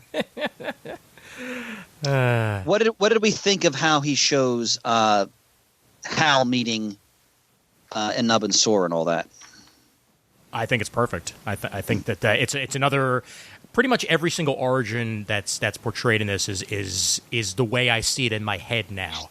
And even though Barry's is only a page long, like what he paints of it is so beautiful that it's, with the chemicals exploding and what have you, it's great. But no, Ab and Sor, the time they give to him is just the right amount of time, and really like that we see Hal with it first, and then we get the flashback. Was a really good story beat. I would have never thought of doing myself. So clearly, I'm glad Darwyn wrote this and not me. I love the page. I'm sure Shane loved the splash page where God's creation and his street clothes vanish as the green light rings up the costume. Like it's so well just done. About any full page of anything in this book is just gorgeous. It brings your attention right to the center of what's happening. You could stare at it all day. It's just riveting to watch. Oh yeah, and the words of Ab and Sur as well. Courage takes many forms. Hal Jordan, There is the courage of conviction, to stand for what you believe in despite the personal cost, the courage to avoid partisan thinking and value the existence of all, the courage to act decisively when survival is at stake. Can you feel the power's light, Hal Jordan? It reveals all that you are and passes judgment. The ring has chosen you. Boom, baby. Boom, indeed. They should And have note used also that. that it Go ahead, Bernard, I'm sorry. It takes an extraterrestrial to articulate that kind of definition of fearlessness in late 50s America. Yes. Yeah. They should have used that in the movie too. Oh, yeah. And that panel where Hal is just absolutely amazed in awe of what's happening. His eyes big and bright. Yep. It's perfect. Absolutely perfect. And then chapter 11, when they go through Clark's investigating, is this it's the Dr. Seuss character, right? I believe so, yeah. Yeah. The story he was creating. And the way he creates different art styles, like with the Kubert tribute before, to match certain aspects of the story, to bring out certain tones and themes. This is a master class. We were talking earlier while you were offline, Chris, about the newsreel introducing us to the Challengers. How they're fighting that octopus monster, which is pure Kirby. Yep. Absolutely. Yeah. And it was a change as well. In the movie, Superman meets Robin and Batman at the Batcave. Which is all well and good. It's a more striking visual in some ways, and you get to see Robin bouncing around and what have you. But I like the idea of them meeting in this secluded area with the with the bat signal in the background and everything. It's just a perfect first shot of Batman and Robin. And by the way, go ahead, Mert. I'm sorry. Oh, I was just going to say it plays into the idea that Batman has changed. He's gotten more family friendly. He's got the eyebrows and the cowl. He's got the kid's sidekick. Yep. And because they're meeting outside, it proves that he actually gets some fresh air every once in a while. And piggybacking on that, basically what I was going to say is that look at the way Cooke renders Batman's jaw. He's got that friendly, like Silver Age visage now, like exactly. You can imagine like in the zebra suit in a minute, it's that whole the whole vibe is there. It reminds me so much of it's a perfect combination of both animated Batmans that I immediately think of. I think of when he's in profile, he looks like Batman the Animated Series. When he's staring directly at you, it's Batman Brave and the Bold. Yep. Yeah. And now I can see that. Yep. Now we're getting into the epic climactic battle. Yeah, which again, movie ain't got nothing on this. No. God, no. By the way, how about the introduction of Aquaman? Talk about a splash page. Yes! Oh, yeah. I see what you did there. So, intentionally or unintentionally, that was beautiful, Chris. Oh man, yeah, no, and Aquaman gets underserved in the movie version. In this one, he has a little bit more to do, and he has a little bit more background to him. But another character that, in my head, probably could have used a little bit more if they had more pages. But what he does get is beautifully rendered. Yeah, because we got to emphasize. And I have to admit it was unintentional, but thank you all the same, gentlemen. I have to admit. Emphasize that Aquaman is such a powerful character. In the popular culture, often gets underserved and diminished and ridiculed. But Cooke's having nothing with that. None whatsoever. Yep.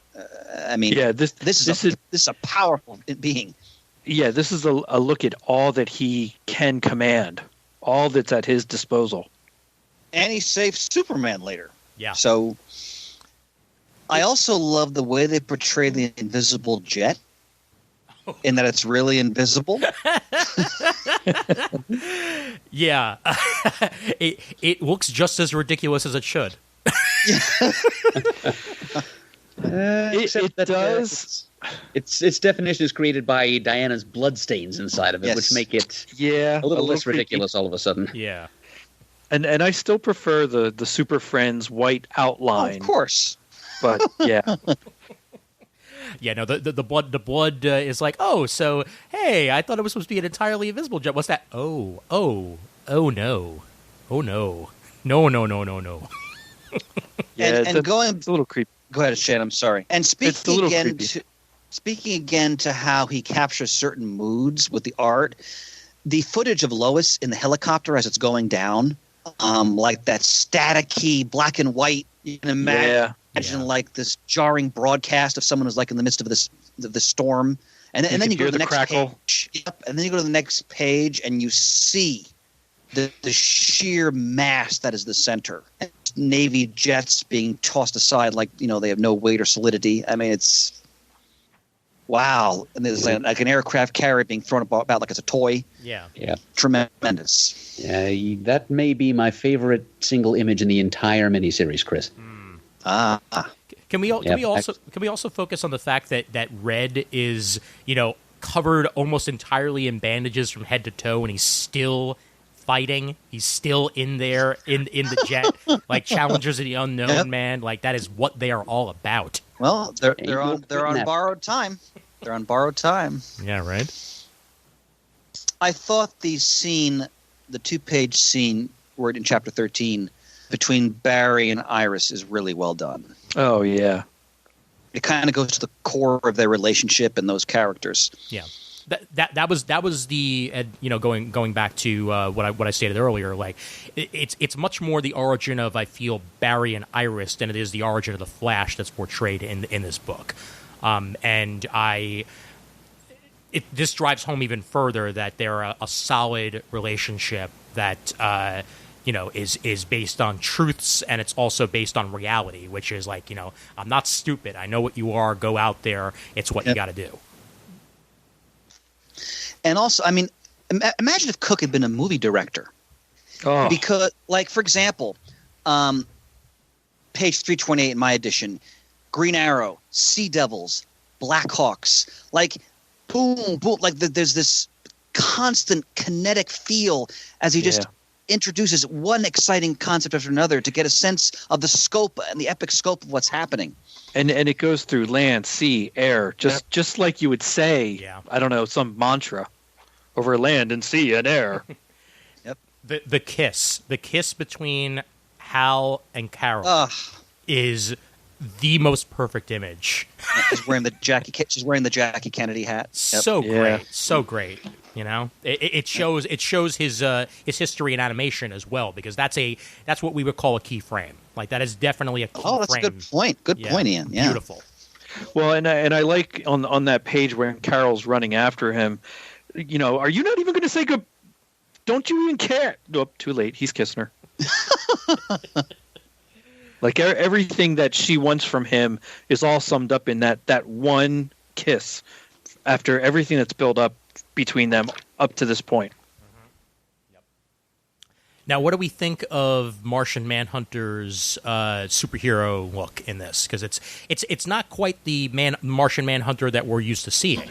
It's more of what I would describe it as, probably based further upon the animated series that he was watching on the TV. Like he's much more and also cartoonish. the Silver Age too. Yes, right. Definitely. It's the way he looked back in those days. Got it. Okay. Yeah, because he's much more humanoid, I feel like, in this than I see him. That I'm used to him as.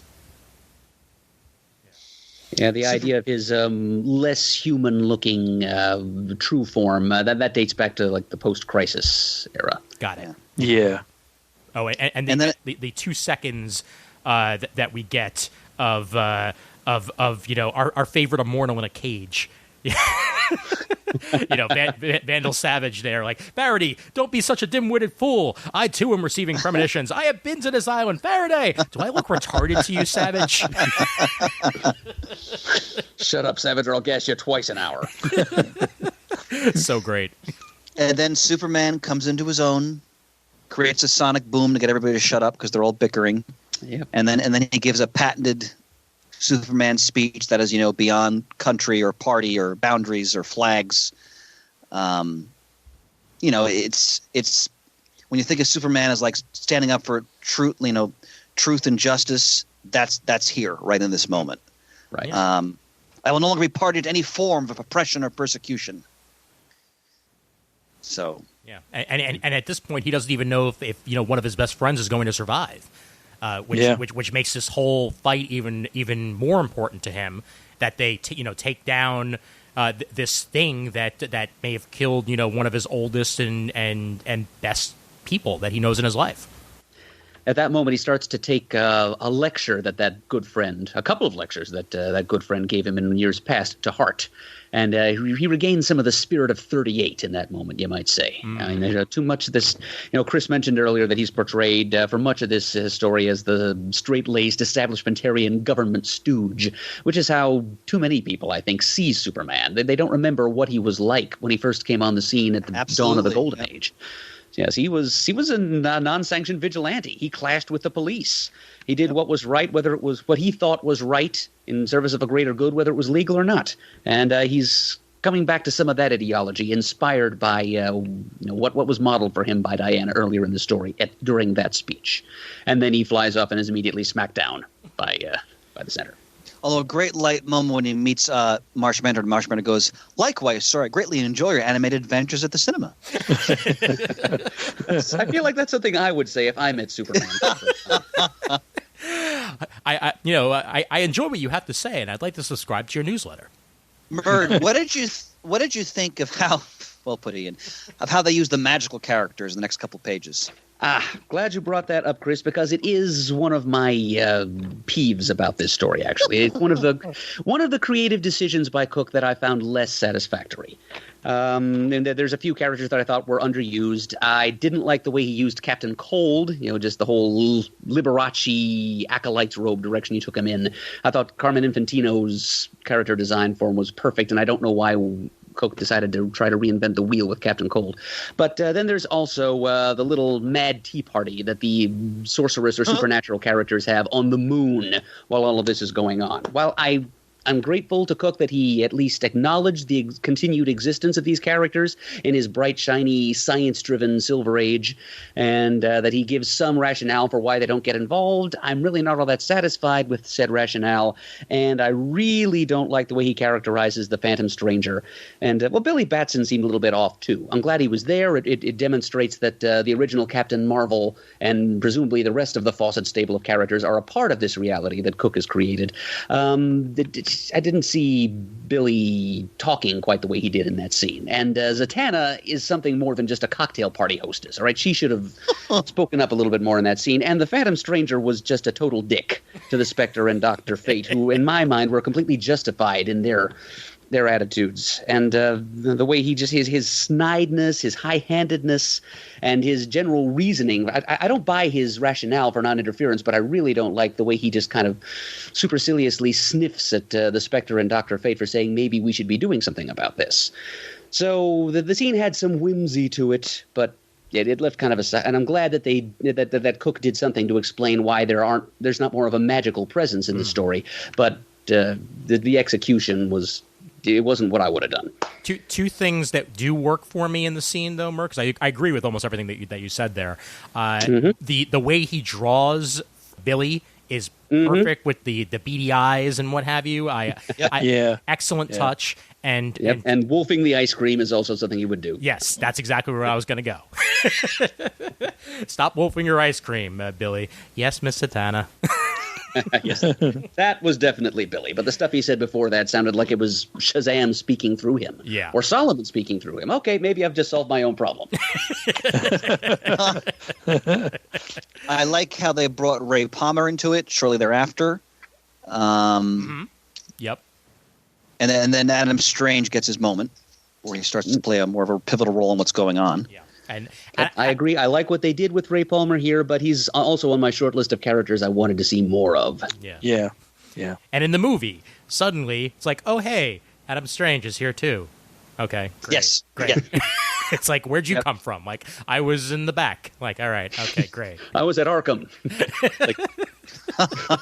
like Flash Gordon in Arkham. Gore N.R. And again, the Challengers play a key role in Chapter 16 when they're explaining what they're going to do and how they're going to involve the Blackhawks and everybody in this mission. And then Ray Palmer has his moment. I love how he takes all these classic characters. Everybody has a pivotal role in how they're going to try to take on this cosmic threat. And then of course I'm sure Shane, you were salivating over the 2-page splash. Oh my god. Oh, absolutely. Now Shane, I mean, that's a poster, man. Did you hear the Justice League animated series music in your head as you flipped it up? Yeah. Yeah. The theme song as they're all marching out towards you. Yeah. do do do do do do. But it's the great touches like Blackhawk's putting on his glove, Ollie's holding his quiver, Ace is putting on his sunglasses. It's fantastic artwork. Yeah. Yeah. Damn good stuff. And then the battle. If that's not a poster, it should be. Yeah. Oh yeah. Yeah. And I mean, what do you say about this battle? It's just it's incredible artwork. I love that Wonder Woman's back in it. That she's immediately she's not even entirely healed yet. And she's just like, screw it. There's a battle going on, and I'm needed. So she just goes ahead and runs right in. The way that again, going back to your accidental splash page, Chris. The way that the way that Aquaman comes up and is more like, it appears you lost someone. Here, I found him for you. Like, okay, great, you found Superman. and then Superman's back in it from there. It's just it all works perfectly, and even though it's not moving, in real life, it's moving in my head, and I'm animating it in my head because that's how fluid and lifelike these panels are, and how much action is displayed in every single one of them. Well, what almost does come off the page is the psychedelia when they go into the depths of the center. Yes. Those pages. I thought I was watching Kubrick. Let's give a shout out here to colorist Dave Stewart. Yes. Who is a collaborator with Darwyn Cooke and also with letterer Jared K. Fletcher on the creation of this book, because I nominated recently Dave Stewart for Best Colorist of 2019 because of what he did on Silver Surfer Black. And this scene that Chris is talking about here, the psychedelic descent into madness that occurs when Morgan, Adam, and Jordan enter the center, that's just a taste of what is to come from Dave Stewart as a colorist. Murd, did you get any Crisis flashbacks on the Flash running and sort of like disappearing into a beam of light there at one point? Like that's kind of what I was feeling, at least for a moment, as he was running into the action and being bathed like that, unintentional or not. Did not occur to me, Ian. It's funny you should say it. Probably should have, but maybe it's just because he wasn't disintegrating into a skeleton as he ran. True. Yeah. I did get a Crisis vibe from the losers story at the very beginning, though, because after all, the losers had their first death during the first attempt at hybridizing all the different genres of DC's comics publication empire into one story. Crisis and the New Frontier does a little bit of that also in bringing war characters and the superhero characters together, and it also features the death of the loser. So that was my Crisis tie-in. Nice. For the series. I think it was specifically the can't concentrate. So alone I'm losing it. That sort of called to that to me. But yeah. Now, the good point about the coloring, it's, and they did a pretty good job on the movie too of capturing this scene. I mean, it's far more extensive in the book, but it's beautiful. I mean, this is like the world's most unpleasant acid trip. Like it's really tremendous. And then talk about the color, the absolutely bathed in green page with Hal and the Guardians finally. Just so perfect. Ugh. And nothing's lost in the green, too, because green can be a very all-encompassing color. Like you can lose detail very easily with green, and does not happen at all here. It's the perfect, hue and perfect saturation where you still know everything that's going on. And as John says here, they're a flying man bathed in green light. Is it me, or does the Guardians look very Kirby-esque also? Definitely. Oh, well, they should, because he co-created them. Yeah, absolutely. Absolutely, Shane. Yeah, Shane, pretty much anything that was anything having to do with Kirby is Kirby-esque in this entire piece. Yeah, that's true. And how about, again, the subtlety, how about the look on Lois's face when Aquaman appears with Superman on his shoulder? Mm-hmm. Look at her expression. That is majestic artwork right there. Yeah. You know exactly what she's feeling, what she's thinking, the overpowering emotion. It's... And because we haven't mentioned him yet, I'm so proud of Jimmy Olsen for taking that picture.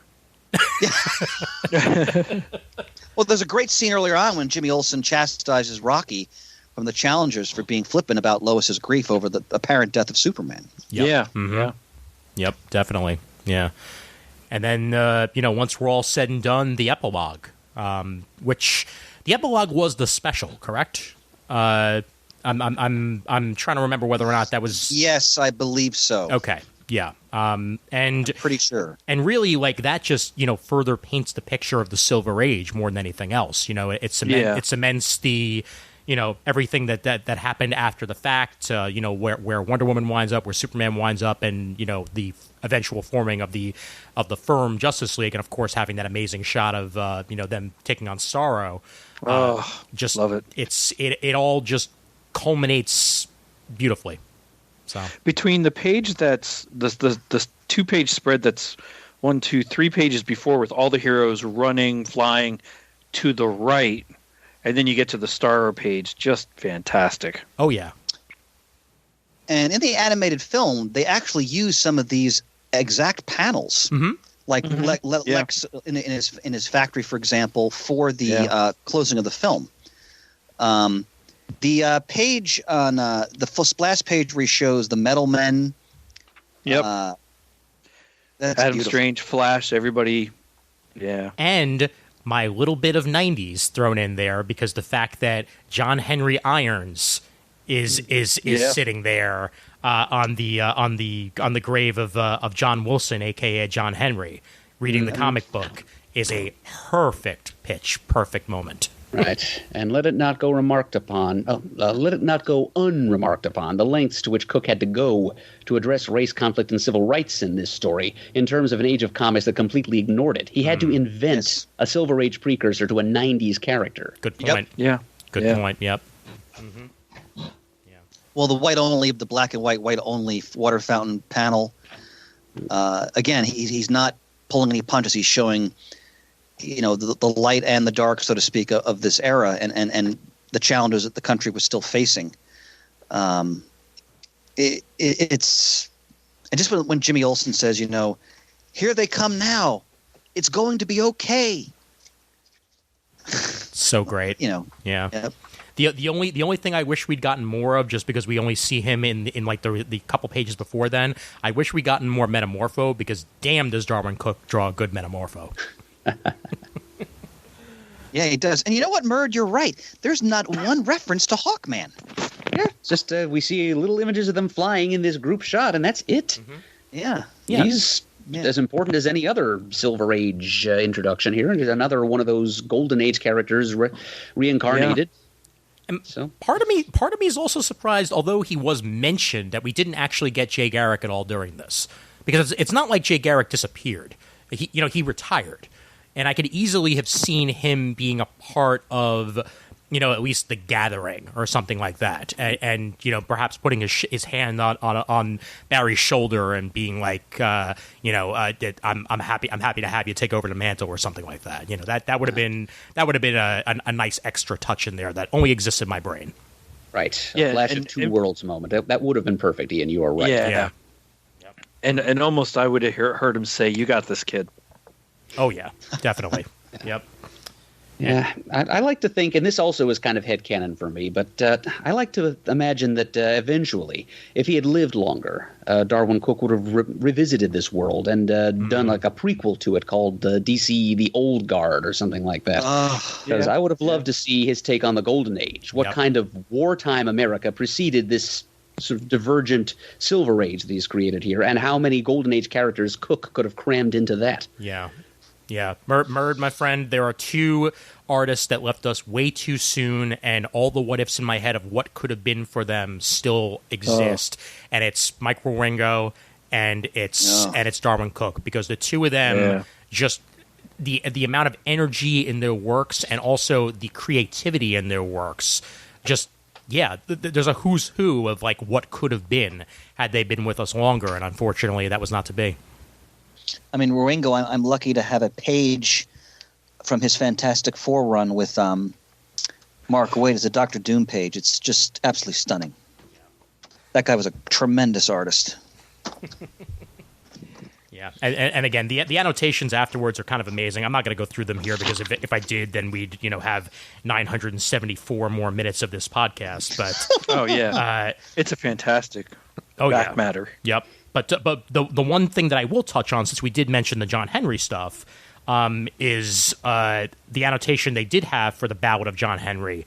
Any effort to insinuate the DCU into the real world of the 1950s wouldn't have been complete without looking at the civil rights issue of the day, as Merd stated. The problem was DC catered to white culture, and there were very few black characters to explore this theme. I finally settled on Steel and John Henry Irons. Continuity tells us Steel didn't come along till much later, but I thought that perhaps I could retrofit a backstory that shows a simpler man at a simpler time donning the mantle of John Henry to fight racism. When it came to design, the hammers were given. After a couple of dreadful attempts at a costume, it occurred to me that the answer was staring me in the face. John Henry's enemies wear white hoods. He would have wore a black hood. And that's really all you need. Complete with the Klansman's noose, clamping it into place. Yep, exactly. Yep. Yeah. He made a little one little meta statement about this in the actual text of the series. It's through the voice of John Jones. It's in the 4th issue. If only there was more material available, but it is a subject that is covered somewhat poorly considering its importance.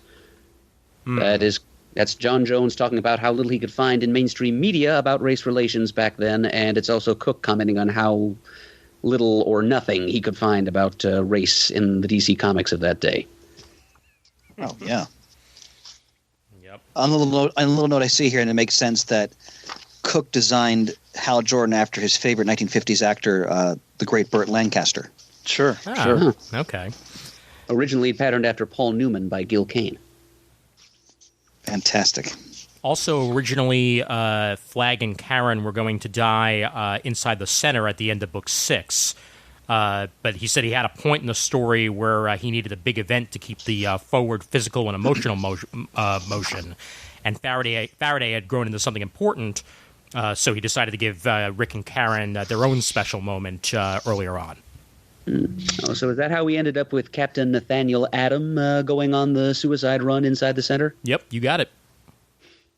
Yep, it's an interesting inclusion there. This is like the, I guess, the Earth 1 or Earth 21, shall we say, version of Captain Atom. I like the way he dies. He just kind of vanishes in an atomic explosion, kind of leaving the door open that maybe Captain Atom will appear at a later time. Yeah. And again, this is the 80s influence working on here, because the actual Silver Age version of Captain Atom was a scientist as opposed to an Air Force pilot, not a military man. And his name was Dr. Alan Adam. Yeah.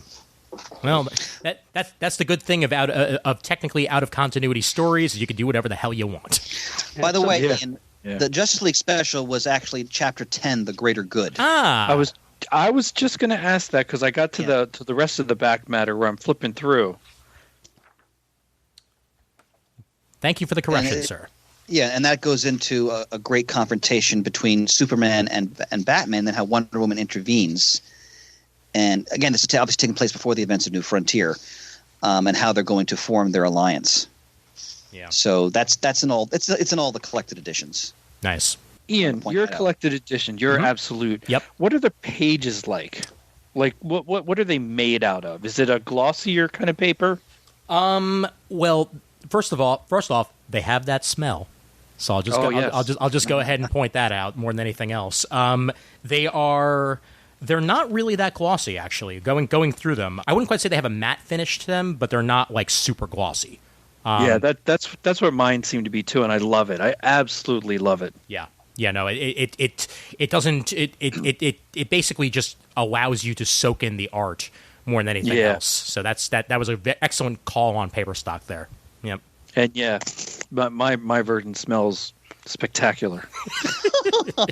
Now, Shane, is this the first time you've read this? Yeah. Yep. Okay, so what's like your sort of closing thoughts on this experience for the first time? It's an absolute journey from start to finish. To watch all these characters progress, to watch him weave this tale much like I like things like Into the Woods and different stories that just take all these different characters and aspects of storytelling from things that span decades and tying it all together into one cohesive story. It's a joy. It's an absolute pleasure to see and read, experience. Terrific. It's one of those things that I'm glad that I got to experience for the first time being older. I mean, even though it's only 15 plus years older, it's still, I'm older doing it. Yeah. It was a lot of fun to read. And Murd, you as well, your first time, correct? Well, first through fourth times, technically. Got it. Since we've been trying to get this out to the people for months now, and we apologize for the delay, folks. We announced it as a book of the month, and I think one of you quipped at one point that he must have picked the wrong month to read it.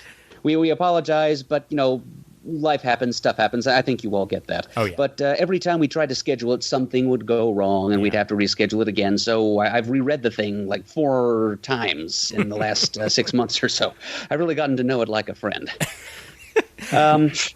Before I give my final thought, though, there is one section of my notes that I really wanted to get to. Oh, definitely. Please. It's Cooke threw out a ton of good ideas in this miniseries, and quite a few great ones as well. But my favorite my idea of his in this whole thing, what I think is the most original, is Dinosaur Island. The big bad, the center. And let me just reel off what I have in my notes here about it, because I think it was a really awesome idea, and it's a great, crazy original take on a long-standing DC concept. Dinosaur Island, which was always, it appeared in old issues of Star Spangled Comics as part of a long-running strip by Robert Kanigher and Ross Andru called The War That Time Forgot. And it was always just an island that had dinosaurs on it. But he had the idea that maybe Dinosaur Island was not just an island with dinosaurs, it was an island that generated dinosaurs and that was a dinosaur. It's getting into my notes now. Dinosaur Island is a living weird war tale, the symbolic eruption of science fictional horrors and wonders right out of the guts of the big one and into the post-war Cold War cultural landscape. The connection to Godzilla is more than cosmetic. It's a great bridge between dominant thematic concerns of Golden Age and Silver Age comics, plus some 50s horror for good measure. It inspires Cold War paranoia on a psychic level. Its emanations, the thought-deadening, sickening buzzing that it emits, plus its ability to generate hallucinations in those near it, are akin to fear-based propaganda. The first shot of it, mobile, airborne, and hostile, in issue number 5, is truly terrifying, yet with a filter of affectionate nostalgia for 50s black and white creature features. Cooke's art shines here. As I said earlier, that might be my favorite image in the whole series. It's a monster that breeds monsters, a horror creche, an ancient and atavistic malignancy, symbolic of reactionary or dogmatic thinking. The perfect over-adversary for a story about a progressive new frontier of heroism. And maybe also a nod across the aisle at what Marvel was doing mostly in the late 50s with all of their giant monsters. Yes. Yep. So, yeah, it's just not only is it a great, crazy new take on a classic DC concept, it's also a perfect adversary for a story of this kind. It's a great capper for all of the great takes on classic DC heroes. He really didn't do very much with its established villains, but the one he came up with for the purpose was just thematically perfect, in my view. Professor Murdo, no one does criticism better. Yes, I thank you, sir. But yeah, as a final thought, I've had a few gripes as we go along here, but it's mostly things that I think Cooke didn't do enough of. I mean, it's as I've remarked several times when we do critiques like this of comics like this in the past, it's kind of a form of praise almost when you're the main of your critiques or criticisms of something are that you didn't get enough of something, that you want more. You can take that as a compliment to the creators, and that's what I got out of this story. It's just a fantastic paean to the early Silver Age of comics, not just in terms of the actual content of the comics, of the characters that we all know and love, but in terms of the technological and sociological developments of the time. It's a form of nostalgia for the comics and for that historical period that elevates the subject matter. If you're any kind of fan of Silver Age and also to a lesser extent Golden Age DC characters, or if you're just a fan of the actual historical period, the 50s and 60s in which the Silver Age played out, this will be a joy for you to read. been through it 4 times within the past 6 months, and I relished it every single time. Now, I wanted to just quickly point out, since you mentioned the Dinosaur Island stuff, I came across a quick annotation that originally Darwyn wanted to use Sergeant Rock and Easy Company. Really? Yes. However, as the villains. Well, no. As the he would kill them. That's what you're saying. Basically, he would have used them in the loser spot. But what he points out is that according to Kubert and Kanager, in their minds, they died during the war. So he decided not to use Rock and Easy Company for that reason and settled upon the losers instead. Losers were a much better choice. Yes, and I actually would agree with you on that because I think that actually works excellent in the overall story. So, yep. Because what better than the losers to go out winning, basically? Yeah. Winning by dying. Exactly. Ian, I want to salute you for this choice. Thank you, man. Oh, absolutely. Yeah. Yes. Outstanding. Thank you for giving us an excuse to go on this journey, Ian. Oh, I thank you for giving me an excuse to put on this to go on this journey as well, because like I said, I hadn't cracked it open really to read it all the way through, and it's a masterpiece for everything that Absolutely. I'd say for everything that Marvel's does for Marvel, New Frontier does for DC, in the way that it goes through the overall history of how they got to where they got. And to sort of like see the building in that aspect. It takes a different breed for a different company to do that, and that's exactly what New Frontier pulls off so excellent in this case. And I assume that if we were all giving frickin' swears for this one, it would be 5 out of 5s or 5s. Yeah. Question. So, Yeah. It is unanimous. yes. Yeah. Yeah. 5 out of 5, 100%. And for a man who left us way too soon, I'm glad he left us with a gem. Amen. Yep. I think I'll go home and drink to his honor. Hell yeah. All right. Okie dokie. And we will have a, we're not going to announce it quite yet because which of us is next to pick? That's the question. I think Shane should pick. Okie dokie. Oh, All right. all right. I'll think about that. Yeah. No. You have time. Trust me. We're not picking something immediately. But I believe this would be, if not independent, then Marvel. That's entirely up to you, sir, one way or the other, as to what our next pick is going to be. So. Alrighty. I have one further plug for a recommended reading. Sure. Please. That I wanted to mention to the folks. If you like the way the Suicide Squad, Rick Flag and company were handled in this story, I would recommend seeking out issue 14 of the 80s volume of Secret Origins, because that's 40 pages of John Ostrander and Luke McDonnell giving us the complete secret origin of every version of the Suicide Squad that had appeared in DC Comics to that point, nice. The mid-'80s. And a lot of the backstory beats that Cook hits with the Suicide Squad and related characters in this story were actually spun out by Ostrander in that story. So I recommend, including the Dinosaur Island stuff. So I recommend it. Nice. Cool. Well done, Bird. Fantastic. I've got completely not comic book related plugs to throw out real quick, just because I had 2 things released into the ether. This will be coming out the week after, but I'll mention them anyway. I've been writing for Engadget lately, or at least stepping in and writing a couple of pieces for the website. And I participated in both their How Engadget staffers are finding solace during the coronavirus crisis thread, and I went ahead and made a suggestion about a YouTube series that I've been watching called Good Mythical Morning. So you can find that on the website. And for those of you who are fans of the old school Nintendo 64 wrestling series of WWF No Mercy, there's a mod out there that makes it a brand new WCW game that we never got. And I went ahead and wrote that up as a full article on the site as well. WCW's Nintendo 64 legacy lives on, again, in mod form. And you can check that out over at Engadget.com. Huh. And I linked to it on the Comic Geek Speak supergroup as well. So you can go ahead and find it there if you're too lazy to go to the website. Alrighty. Shane, you ready? Yep. Ready and waiting. All right, let's make it happen. Good. Visit us at comicgeekspeak.com to send us an email, comicgeekspeak@gmail.com. To leave a voicemail, the number is 267-702-6642. Stop by thecomicforums.vanillacommunity.com. Let us know what you think about New Frontier, whether it's your first or 41st time reading it. Thank you for all the support. Follow us on Twitter, like us on Facebook. Our Facebook group is a rousing place to go and discuss different topics. We'd like to thank everyone who does contribute to the episode. Send in some Muddle the Merds. I'm sure they'll be forthcoming in future episodes. And as always, we are uniting the world's mightiest heroes, one listener at a time.